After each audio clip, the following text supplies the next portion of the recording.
आज हम पढ़ेंगे बंगाल की खाड़ी का अफवाह तंत्र का दूसरा भाग। इसमें भी हम पहले कुछ 4-5 नदियों के बारे में पढ़ चुके थे, लेकिन अब हम आगे की नदियों के बारे में पढ़ेंगे।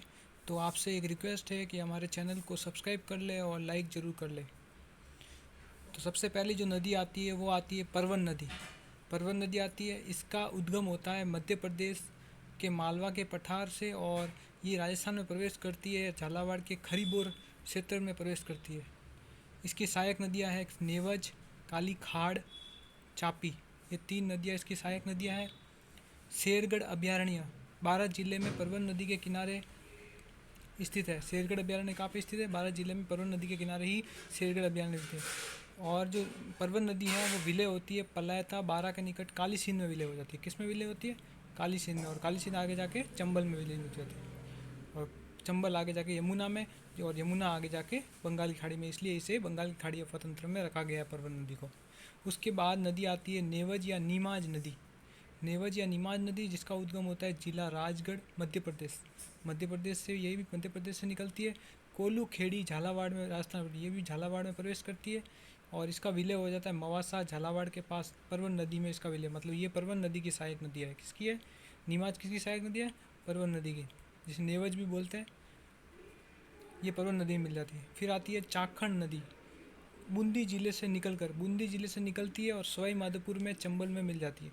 सवाई माधोपुर में कहाँ मिल जाती है? चंबल में मिल जाती है। चाखंड नदी कहाँ से निकलती है? बूंदी जिले से निकलती है और सवाई माधोपुर में, चंबल में मिल जाती है। फिर आती है आलनिया नदी। कोटा में मुकुंदवाड़ा की पहाड़ी से निकलकर, आलनिया जो मुकुंदरा हिल्स जो टाइगर रिजर्व है, उधर उधर मुकुंदवाड़ा की पहाड़ी से निकलती है कोटा में, और नोटाणा गांव में, चंबल में मिल जाती है। नोटाणा गांव है वहाँ पे चंबल में मिल जाती है। फिर आती है मेज नदी। मेज नदी निकलती है बिजोलिया भिलवाड़ा से निकलती है और बूंदी में, चंबल में मिल जाती है, और बूंदी में, चंबल में मिल जाती है। उसके बाद आती है कुराल नदी। ऊपर माल पठार भिलवाड़ा से निकलकर बूंदी में, चंबल में मिल जाती है। ये भी बूंदी, मेज और कुराल दोनों ही बूंदी में, चंबल नदी में मिल जाती है। मेज तो निकलती है बिजोलिया से और कुराल निकलती है ऊपर माल पठार भिलवाड़ा से निकलती है। उसके बाद आती है बनास नदी। बनास नदी जो जिसे वन की आशा भी कहते हैं, 480 किलोमीटर लंबी नदी है। उसका उद्गम होता है खमनोर की पहाड़ियाँ, राजसमंद से इसका उद्गम होता है। इसका बहाव क्षेत्र है राजसमंद, चित्तौड़गढ़, भीलवाड़ा, अजमेर, टोंक और सोईमधुपुर। हमने इससे पहले पश्चिम बनास नदी पढ़ी थी अरब सागर अफवाह तंत्र में, जो कि सिरोही से निकलती है। लेकिन ये जो बनास नदी है ये निकलती है अपने खमनोर की पहाड़ी, राजसमंद से, जो कि बंगाल के अफवाह तंत्र से संबंधित है, मतलब बंगाल की खाड़ी में विलीन होती है। बहाव क्षेत्र इसका राजसमंद, चित्तौड़, भीलवाड़ा, अजमेर, टोंक और सवाईमाधोपुर है। बिशलपुर बांध, बनास नदी पर टोंक जिले में एक प्रसिद्ध बांध बना हुआ है जिसे बिशलपुर बांध कहते हैं। त्रिवेणी संगम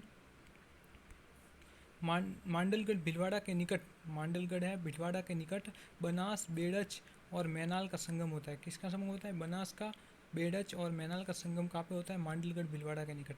सहायक नदियाँ इसकी कौन सी है? काली सील, चंद्रभागा, बेड़च, कोठारी, खारी, मैनाल, बांडी, मानसी, डाई, ढील, सुहाद्रा और मोरेल। ये इसकी सहायक नदियाँ हैं। इसका विलय होता है रामेश्वर घाट, सवाई माधोपुर के निकट, चंबल में इसका विलय हो जाता है। उसके बाद आती है बेड़स नदी। बेड़स नदी जिसका उद्गम होता है उदयपुर में गोगुंदा की पहाड़ियों से। इसे आयड नदी के नाम से भी जाना जाता है। उदय सागर झील में गिरती है। किस में गिरती है? उदय सागर। इस झील से निकलने के बाद बेड़स कहलाती है। ये गोगुंदा की पहाड़ियों से निकलती है, इसलिए उसे आयड नदी से भी कहते हैं, और उदय सागर झील में गिरती है। निकलने के बाद ये बेड़च कहलाती है। उदय सागर झील से जब निकलती है तब जाके इसे बेड़च कहा जाता है। सहायक नदियाँ गंभीरी, मैनाल, ओराई, गुजरी और वागन। गंभीरी नदी है और एक मैनाल नदी है, एक ओराई है और एक गुजरी है और वागन। ये इसकी सहायक नदी है। किसकी? बेड़च की। इसका विलय भीलवाड़ा के बिगोद के पास बनास में मिल जाती है। मतलब भीलवाड़ा, मतलब जो अपन मांडलगढ़ कहते हैं, वहाँ पे जाके बेड़च बनास में मिल जाती है। मासी नदी उद्गम होता है किशनगढ़, अजमेर से, और विलय हो जाती है टोंक जिले में, बनास में मिल जाती है। मासी नदी भी टोंक जिले में, बनास में मिल जाती है। किशनगढ़, अजमेर से निकलती है। कोठारी नदी जो भीलवाड़ा, दिवेर, राजसमंद से इसका उद्गम होता है, और कोठारी नदी पर मेजा बांध बना हुआ है, जो कि भीलवाड़ा में, मांडलगढ़ के पास कोठारी नदी पर बना हुआ है। भीलवाड़ा में, मांडलगढ़ के पास ये दिवेर से निकलती है। इसका विलय होता है भीलवाड़ा में, नंदराय के पास, बनास में विलय हो जाता है। ये भी बनास की सहायक नदी है। फिर आती है खारी नदी। इसका उद्गम होता है बिजराल, राजसमंद से। किससे उद्गम होता है? बिजराल राजसमंद से, और बहाव क्षेत्र है इसका राजसमंद, अजमेर, भीलवाड़ा, टोंक में बहती है। इसका विलय होता है देवली, टोंक के निकट बनास में मिल जाती है खारी नदी। फिर आती है मोरेल नदी। इसका उद्गम होता है चैनपुरा गांव जयपुर में, और सहायक नदी है ढूंढ। मोरेल नदी की सहायक नदी कौन सी है? ढूंढ, और जयपुर से निकलती है ये। और उसका बहाव क्षेत्र है जयपुर, दौसा, सवाई माधोपुर और करौली। जयपुर, दौसा, सवाई माधोपुर और करौली। इसका विलय होता है हाड़ौती गांव। हाड़ौती गांव करौली में बनास नदी में मिल जाती है। मोरेल भी बनास नदी की सहायक नदियाँ है। अधिकतर नदियाँ बनास में मिल रही है, फिर ये बनास आगे जाके चंबल में मिल जाती है, और चंबल आगे जाके अरब सागर में मिल जाती है।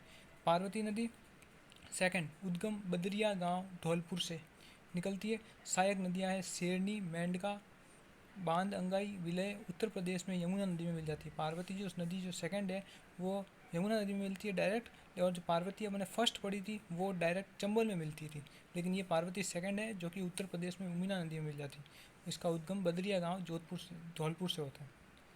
गंभीर नदी उद्गम करौली में नादोती की पहाड़ियों से निकलकर उत्तर प्रदेश में यमुना में मिल जाती है। करौली में नादोती जो तहसील है वहाँ से निकलती है पहाड़ी से, और उत्तर प्रदेश में यमुना मिल जाती है। इसकी सहायक नदी है पांचना, सेसा और खेर।